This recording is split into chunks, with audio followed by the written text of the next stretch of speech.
Salam Bapak Ibu, sahabat Galilea yang diberkati oleh Tuhan Yesus. Saudara, saya mengajak saudara untuk melihat di dalam 1 Korintus pasal 15 ayatnya yang ke-58. Karena itu saudara-saudaraku yang kekasih, berdirilah teguh, jangan goyah, dan giatlah selalu dalam pekerjaan Tuhan. Sebab kamu tahu bahwa dalam persekutuan dengan Tuhan, jeripayahmu tidak sia-sia. Saudara, kita hidup di akhir zaman, di mana tanda-tanda kedatangan Tuhan Yesus yang kedua kali semakin nyata. Peringatan-peringatan dan tanda-tanda yang Tuhan nyatakan sendiri dalam firman-Nya, kita sedang melihat hari-hari ini sedang terjadi dan menjadi nyata. Jika kita perhatikan apa yang terjadi di dunia saat ini, saudara, dunia sedang dipersiapkan untuk berkuasanya anti-Kristus. Marilah kita berjaga-jaga agar tidak ada yang sampai mengambil mahkota yang Tuhan sudah siapkan bagi kita semua. Kalau saudara perhatikan di Wahyu pasal 3 ayatnya yang ke-11.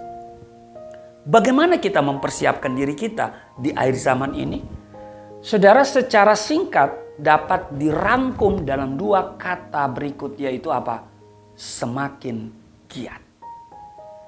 Pertanyaannya adalah semakin giat dalam apa? Saudara, Tuhan Yesus sendiri sudah memberikan jawaban ini dalam Matius pasal 24 dan pasal 25 mengenai khotbah tentang akhir zaman.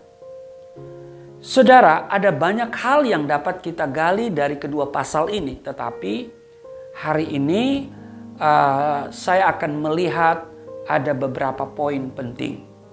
Yang pertama, berhubungan dengan semakin giat. Yang pertama saudara, semakin giat di dalam keintiman dengan Tuhan.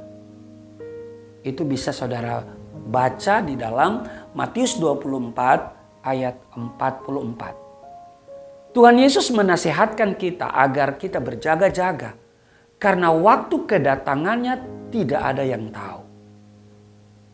Itulah sebabnya kita perlu bergaul intim dengan Tuhan agar kita menjadi memiliki kepekaan dan siap ketika Tuhan datang untuk menjemput kita di awan-awan. Jangan sampai kita menjalankan hidup hari-hari ini seperti tidak ada apa-apa. Ternyata Tuhan datang dan kita tidak siap dan akibatnya saudara tertinggal.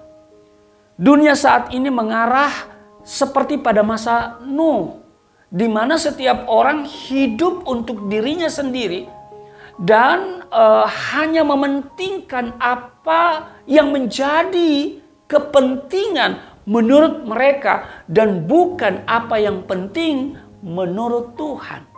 Dan ketika air bah itu datang, apa yang terjadi?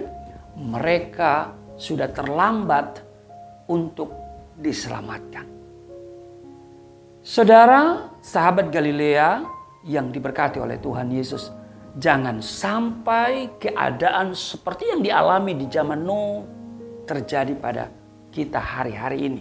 Oleh karena itu, Tuhan mengingatkan kita untuk berjaga-jaga dan semakin giat di dalam keintiman dengan Tuhan.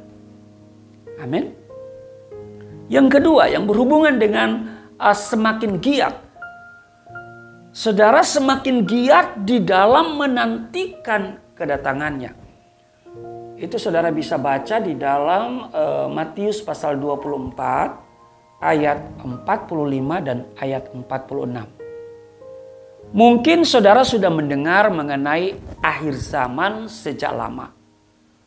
Beberapa orang menjadi skeptis akan hal ini karena ya menurut mereka kok Tuhan tidak datang-datang juga.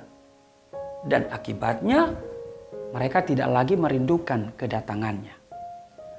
Banyak anak-anak Tuhan yang hanya sekedar menjalankan pelayanan dan tidak lagi dimotivasi dengan kerinduan akan kedatangannya.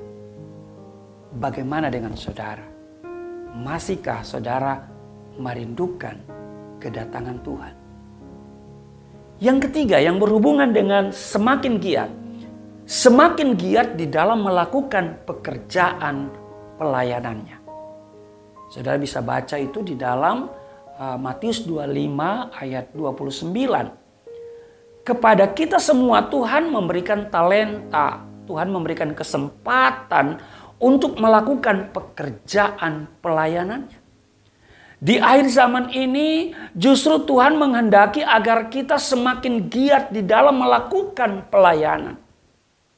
Perhatikan bahwa yang dikisahkan di dalam Alkitab mengenai kisah perumpamaan hamba yang setia dan jahat. Itu dalam Lukas pasal 12 ayat 47 dan 48.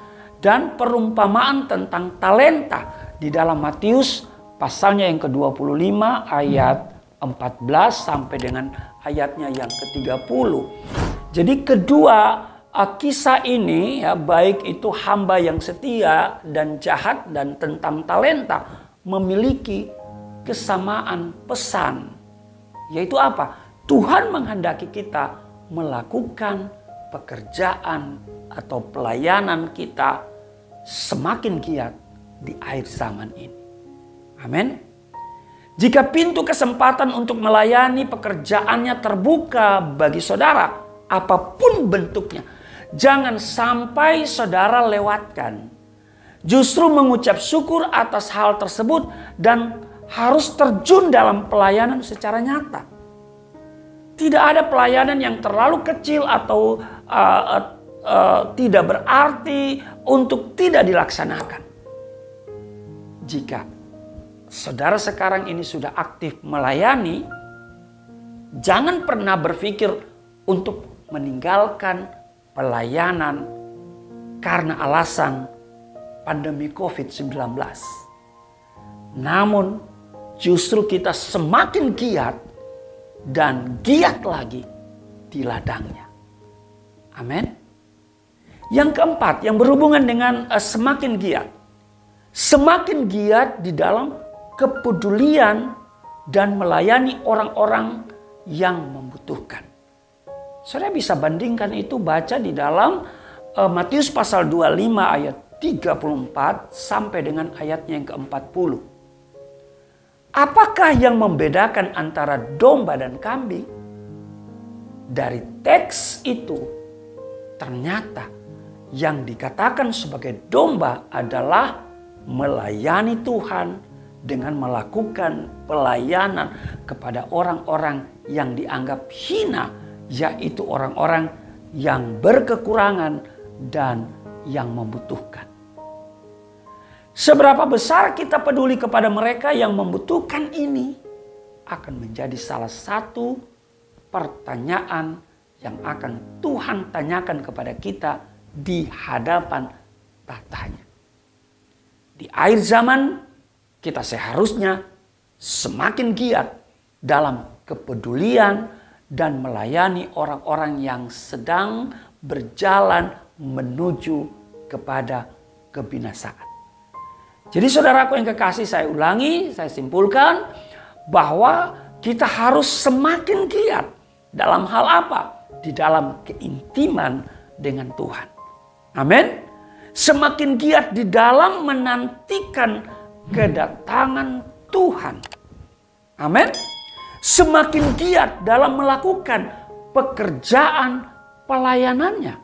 Dan semakin giat di dalam kepedulian dan melayani orang-orang yang membutuhkan kita. Amin. Tuhan Yesus memberkati. Mari kita berdoa. Biarlah roh kami tetap menyala-nyala dan semakin giat melakukan bagian yang Engkau perintahkan kepada kami. Dan karena itu, tolong kami, Roh Kudus, sehingga kami benar-benar menjadi domba yang sungguh berkenan kepada Tuhan. berkati sahabat Galilea di mana saja mereka berada. Di dalam nama Tuhan Yesus. Haleluya. Amin.